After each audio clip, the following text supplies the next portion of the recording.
Hello everyone, welcome to officer Bitiya. We discussing daily current affairs and analysis. तो शुरू करते हैं आज के डिस्कशन से। देखते हैं कि आज कौन से आर्टिकल्स इंपॉर्टेंट है from UPSC point of view.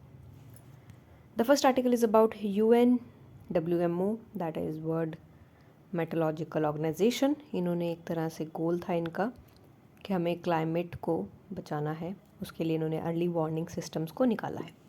ये बेसिकली दोनों जो ये ऑर्गेनाइजेशंस है, इन्होंने एक प्रोजेक्ट अनाउंस किया है ताकि जितना भी इंडिविजुअल है, जितने भी ह्यूमंस हैं अर्थ में, वो हर एक पर्सन के लिए early weather warning systems range रखा जाएगा, जो कि रेंज बताया जाएगा कि आपको अलर्ट सिस्टम आ जाएंगे कि अगर आपके एरिया में कोई नेचुरल डिज़ास्टर आ रहा है। क्योंकि जैसे जैसे क्लाइमेट चेंज होता जा रहा है, वैसे वैसे जो डिज़ास्टर्स हैं उनकी जो नेचर है वो भी सीरियस होती जा रही है, वो भी बहुत ज़्यादा हज़ार्डरस होते जा रहे हैं। तो इसलिए उसको प्रोटेक्ट करने के लिए अर्ली वार्निंग सिस्टम निकाले हैं ताकि अगर कोई बाई चांस साइक्लोन आता है, फ्लड्स आता है, ड्राउट्स आता है, तो हमें उसका पहले से ही अंदाज़ा हो सके, ताकि हम अपनी प्रिपेयर्डनेस पहले से रखें।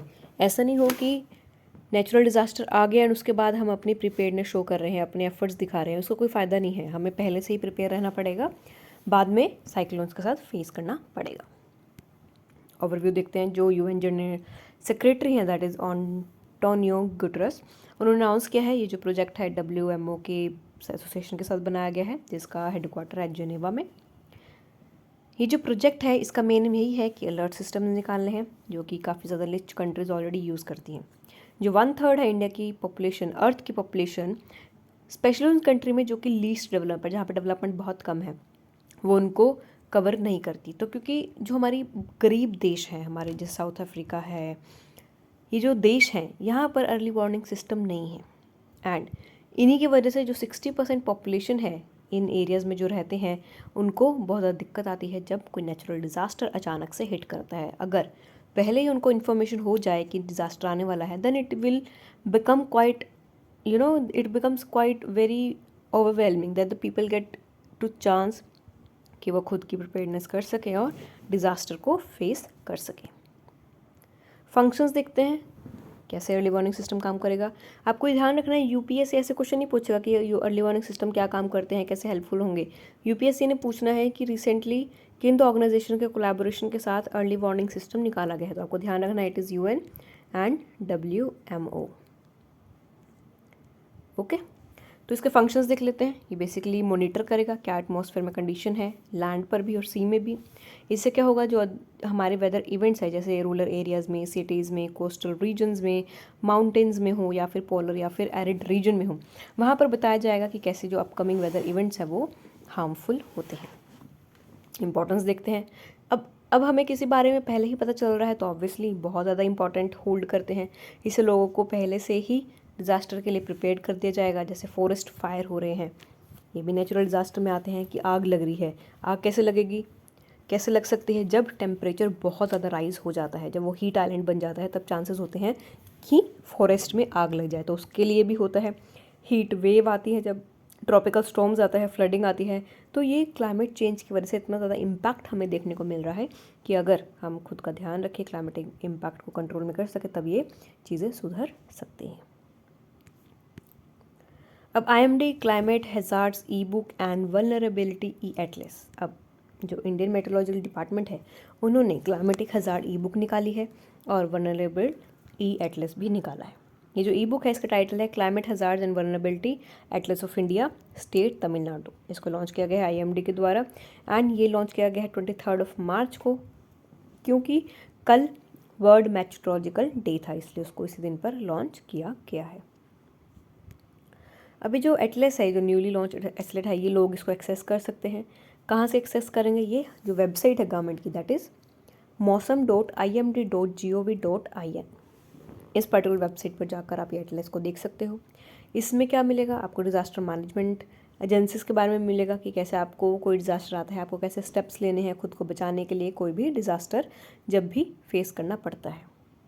ई एटलस भी लाई गई है, जहाँ पर बताया गया है कि कैसे चैलेंजेस आते हैं जब हाइड्रोलॉजिकल मॉडलिंग होती है अर्बनाइज्ड रिवर बेसिन्स में। तो कैसे जब पानी का स्तर बढ़ जाता है, उस टाइम पे जो अर्बन एरियाज़ होते हैं, वहाँ पर अगर कोई रिवर जा रही है, तो कैसे हमें ध्यान रखना है कि कब जो पानी का लेवल है वो बढ़ने वाला है। उस केस में हम फ्लड्स के लिए पहले ही बचाव के तरीके अपनाना शुरू कर दे, बैरियर्स लगाना शुरू कर दे, जिससे जो मेजर सिटीज़ हैं वो इम्पैक्ट ना हो।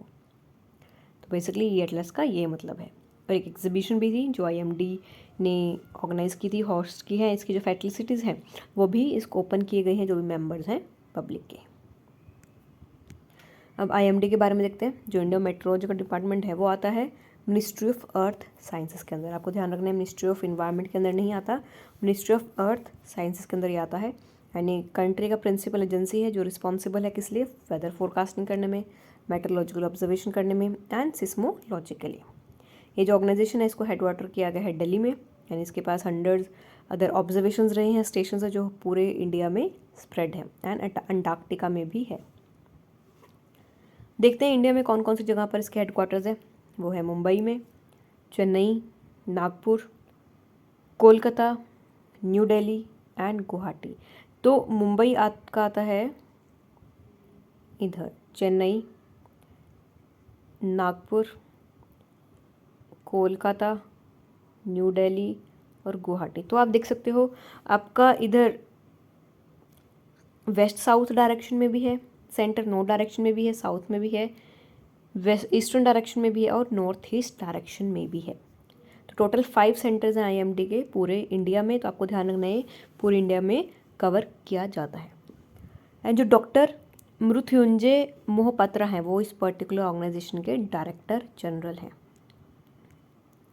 अब जो IMD है वो एक तरह से वर्ल्ड मेट्रोलॉजिकल ऑर्गेनाइजेशन की इंपॉर्टेंट ऑर्गेनाइजेशन है। उसकी रीजनल स्पेशलाइजेशन मेट्रोलाइज्ड सेंटर है। एंड ये क्या काम करती है, ये इज रिस्पॉन्सिबल है नेमिंग के लिए, फोरकास्टिंग के लिए, वेदर डिस्ट्रीब्यूशन के लिए, जो एटमॉस्फेरिक डिस्ट्रीब्यूशन होती है, टेम्परेचर डिस्ट्रीब्यूशन होती है, वार्निंग डिस्ट्रीब्यूशंस होती हैं ट्रॉपिकल साइक्लोन्स को लेकर या फिर किसी भी नेचुरल डिजास्टर को लेकर ये काम करती है। यानी ये बेसिकली काम करती है नॉर्थ इंडियन ओशियन रीजन में। कौन कौन से आते हैं इसमें नॉर्थ इंडियन ओशियन रीजन में, bay of Bengal, Malacca straits, Persian gulf and Arabian sea. तो आपका जो एरिया है, this is your bay of Bengal, this is your Arabian sea and यहाँ पर जाकर आता है आपका पर्शियन गल्फ एंड यहाँ पर आता है आपका this is your Malacca strait. तो पूरी ये जो ऑर्गेनाइजेशन है इस पर्टिकुलर एरिया में जितने भी ट्रॉपिकल साइक्लोन्स आ रहे हैं, जितने भी कोई तूफान आ रहा है यहाँ पर, उसकी हमें नॉलेज देता है, इन्फॉर्मेशन प्रोवाइड करता है। Next is about export of regional and GI agriculture project. जो मिनिस्ट्री है कॉमर्स एंड इंडस्ट्री की, उन्होंने आइडेंटिफाई किया है नया geographical tag, geographical indicator tag agriculture product, ताकि वो एक्सपोर्ट हो सके नई डेस्टिनेशन पर। देखते हैं कि इस पर्टिकुलर प्रोडक्ट को GI इंडिकेशन टैग मिला है। जो जोग्राफिकल इंडिकेशन टैग है वो एक तरह से यूनिक आइडेंटिफायर है एंड वो उस प्रोडक्ट को जाता है जो डिफाइन करता है कि ये प्रोडक्ट कहाँ से बिलोंग करता है। जैसे कि वेस्ट बंगाल के रसगुल्ला है तो उसको हमने GI टैग दिया गया है क्योंकि वहाँ के जो रसगुल्ला है वो बहुत ज़्यादा स्पेशल है, यूनिक है। वो सिर्फ उसी और रीजन में, उसी रीजन में हमें वो उस टेस्ट का रसगुल्ला मिलेगा और कहीं रीजन पे हमें नहीं मिलेगा। तो इसीलिए उसको हमने GI टैग दिया है और इसलिए उस पर्टिकुलर रीजन को भी इंटेलेक्चुअल प्रॉपर्टी राइट मिल जाता है। जो GI टैग होता है एक तरह से यूनिक आइडेंटिटी होता है जो एक कंट्री क्लेम नहीं कर सकती कि ये उसका है। अब जैसे रसगुल्ला है वेस्ट बंगाल करती है तो दूसरी कंट्री सपोज श्रीलंका क्लेम नहीं कर सकती कि ये हम भी बनाते हैं तो हमारा भी अच्छा हो सकता है तो आप हमें भी टैग दीजिए। नहीं, मे बी वो वेस्ट बंगाल का रसगुल्ला बाद में फेमस होकर श्रीलंका में गया हो लेकिन ओरिजिन तो उसका वेस्ट बंगाल का ही है ना, तो इसलिए सिर्फ वेस्ट बंगाल को ही दिया जाएगा, दूसरी कंट्रीज़ को नहीं दिया जाएगा। जो ज़्यादा इम्फोसिस है वो गवर्नमेंट के ऊपर दिया जाता है ताकि वो फार्मर प्रोड्यूसर कंपनीज़ के ऊपर स्ट्रेस करे, फार्मर प्रोड्यूसर ऑर्गेनाइजेशंस या एक्सपोर्टर्स के ऊपर करे, हमारे जो एग्रीकल्चर प्रोडक्ट हैं उसके ऊपर स्ट्रेस करें ताकि जो एक्सपोर्ट है वो हम बढ़ सकें। जैसे और ये बढ़ाने की हम बात करते हैं export hub Lal Bahadur Shastri international airport पर जो कि वाराणसी में है। इस पर्टिकुलर एयरपोर्ट को हम एक्सपोर्ट हब बनाने की भी बात कर रहे हैं।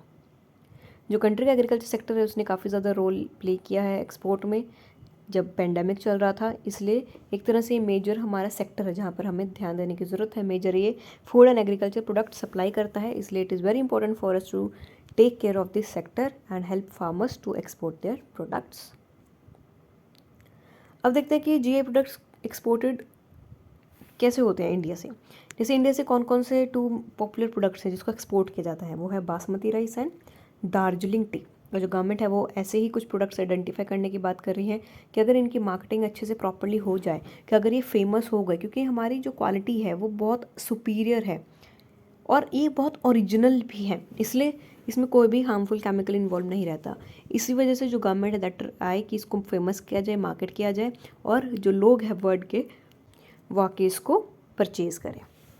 जो ट्रायल शिपमेंट्स है जीआई प्रोडक्ट्स का, इसलिए जो वोकल फॉर लोकल का जो मोदी गवर्नमेंट ने नारा लगाया था कि अपने लोकल के लिए आप वोकल करो, अपने लोकल प्रोडक्ट्स के लिए अपनी आवाज़ उठाओ, आत्मनिर्भर भारत की हमें अपने ऊपर आत्मनिर्भरता बढ़ानी है, ना कि दूसरों के प्रोडक्ट्स के ऊपर, दूसरी फॉरेन कंपनीज़ के प्रोडक्ट्स पर। तो इसलिए ऐसे जो इनिशिएटिव्स हैं जो गवर्नमेंट ऑफ इंडिया ने लॉन्च किए हैं, ये कैसे लॉन्च किया उन्होंने किया है, agriculture and product food export development authority APEDA को दिमाग में रख के, क्योंकि यही जो शिपमेंट्स है ये नई मार्केट्स में करता है, जैसे कि नागा मिर्च है, काला नमक राइस है, बेंगलोर रोज़ ओनियन, असम काजी नेमू, जे वैराइटीज़ मैंगोज़ की भी हैं, चाहे वो नागपुर मैंगोज़ हो, भालिया वीट है, जे टैग शाही लीची, बर्धमान सीताभोग, मिडिधाना, मधुरायमली, जलगांव बनाना, धनाऊ घोलवाड़।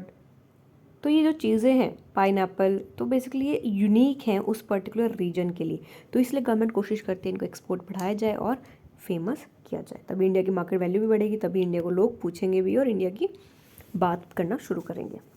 तो काफ़ी सारे जे प्रोडक्ट्स यहाँ पर आए हैं जो एक्सपोर्ट किए जाते हैं कंट्री से पूरे वर्ल्ड में, जैसे कि जॉयनगर मोआ फ्रॉम वेस्ट बंगाल, ये जाता है बहरीन में। जो मैंगोज़ हैं, लीचीज़ हैं, ये भी जाती हैं south Korea, Italy, UK, US, UAE में। जो नॉर्थ ईस्ट की मिज़ो चिली है, मेघालय, खासी, मांडरिन है, ये भी प्रमोटेड है। और जो एपीडे है दैट इज़ जो एग्रीकल्चर ऑर्गेनाइजेशन है, ये काम करती है, मेजर इसका यही काम है कि जी प्रोडक्ट्स को मार्केट करना, उसको एक्सपोर्ट करना पूरे ग्लोबल मार्केट में। तो ये एक इम्पॉर्टेंट क्वेश्चन बनता है यूपीएससी के लिए। यूपीएससी क्वेश्चन यहाँ पर डाल देगी, सपोज उसने एपीडा की जगह कोई और एजेंसी का नाम लिख दिया कि ये काम करती है जीआई प्रोडक्ट्स को मार्केट करने के लिए, know that is wrong. APEDA काम नहीं करती, ये काम आपको ध्यान रखना कि वह दूसरी एजेंसी काम नहीं करती है, सिर्फ एपीडा ही काम करती है, एपीएडीए एजेंसी काम करते। कभी आप सोचो कि एग्रीकल्चर से रिलेटेड है, तो ये जीआई प्रोडक्ट्स जो कि मार्केट ग्लोबल मार्केट में इंडिकेटर है, तो कैसे ये काम करेगा? No, it is the APEDA agency that works to promote our exports in the market. Okay, so this was all about today's session. I hope you like it. अगर आपका कोई डाउट है तो आप हमें कमेंट सेक्शन में mention करके बता सकते हो, एंड आप हमें लिख भी सकते हो info@officerbitia.com पे। कोई भी डाउट है, कोई भी सजेशन है, तो वो भी आप हमें मेल करके बता सकते हो। So that was it for today. So thank you and all the best for preparation.